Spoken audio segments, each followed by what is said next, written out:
پاکستان کو اس وقت جو میجرز لینے چاہیے وہ ایک بات تو یہ ہے کہ اس کردار کو ہم یقیناً پاکستان گورنمنٹ کے اپریشیٹ بھی کرتے ہیں جو انہوں نے سعودی عربیہ اور ایران کے درمیان میڈیشن کی ہے اور حالات کو بگڑنے سے بچایا ہے. جو اچھی چیز ہے اس کی قدر کرنی چاہیے, لیکن اس سلسلے کو آگے بڑھانے کی ضرورت ہے. اسی طرح سے یہ جو دفاعی معاہدہ ہے پاکستان اور سعودی عربیہ کا, اس معاہدے میں ایران اور ترکی کو اب شامل ہونا چاہیے. تو آپ سے آپ باقی خلیجی ریاستیں بھی اس میں شامل ہو جائیں گی اور اس سے وہ بلاک بنے گا جو در حقیقت مسلمانوں کے اتحاد کی علامت بھی بنے گا اور اس کے ساتھ ساتھ دفاع کو بھی مضبوط کرے گا اور اسرائیل کو کمزور کرے گا. جب تک اسرائیل کا ناسور موجود ہے اس پورے خطے میں امن قائم نہیں ہو سکتا. اس لیے اس وقت جو ہے وہ اس بات کی ضرورت ہے کہ اس دفاعی معاہدے جیسے یہ جنگ بندی ہو تو دفاعی معاہدہ کو ایکسٹینڈ کیا جائے, ایران اور ترکی کو اس میں شامل کریں.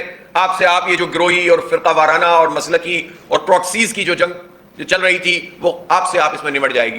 میں اس موقع پر پاکستان میں بھی علماء کرام سے, جن علماء کرام نے اس وقت اہم رول ادا کیا ہے اور اتحاد کی بات کی ہے اور ایران کی سپورٹ کی ہے, ہم انہیں اپریشیٹ کرتے ہیں. اس میں بہت اچھے دیوبندی, اہل حدیث, شیعہ, سنی, بریلوی, تمام مکاتب میں فکر کے علماء کرام موجود ہیں اور ہم ان کی قدر کرتے ہیں. لیکن اس موقع پر بعض ایسے بھی عناصر ہیں جو مسجدوں کی بنیاد پر یا گروہی نسلی تعصب کی بنیاد پر, گروہی تعصب کی بنیاد پر اس وقت یہ کوشش کر رہے ہیں کہ وہ ایران کو غلط ثابت کریں اور پچھلی باتوں کو نکالیں اور تفریق پیدا کریں اور شیعہ سنی جھگڑا پیدا کریں. ایسے سارے عناصر اس وقت کس کا کام کر رہے ہیں؟ کیا وہ دین کی خدمت کر رہے ہیں؟ نہیں, وہ امریکہ اور اسرائیل کی خدمت کر رہے ہیں. اس موقع پر جو ایران کے خلاف محاذ آرائی کرے گا وہ امریکہ اور اسرائیل کے ایجنٹ کا کردار ادا کرے گا, چاہے وہ کتنی لپیٹ کر بات کرے اور کتنی مذہبی بات کرے.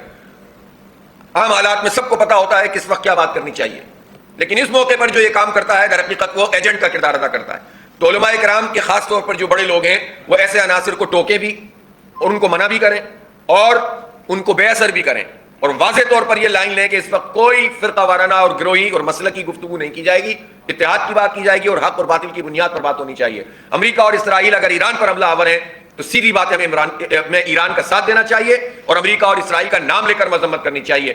بدقسمتی سے پاکستان میں کوئی بڑی پولیٹیکل پارٹی, میں پوچھنا چاہتا ہوں نون لیگ, پیپلز پارٹی اور پی ٹی آئی کا پارٹی موقف امریکہ اور اسرائیل کے بارے میں, اس جنگ کے بارے میں کیا ہے؟ میں نے نہیں دیکھا اب تک کہ انہوں نے کھل کر امریکہ اور اسرائیل کا نام لے کر مذمت کی ہو. نہیں لیتے نام. ایران کی حمایت کر دینا اکیلے کافی نہیں ہے.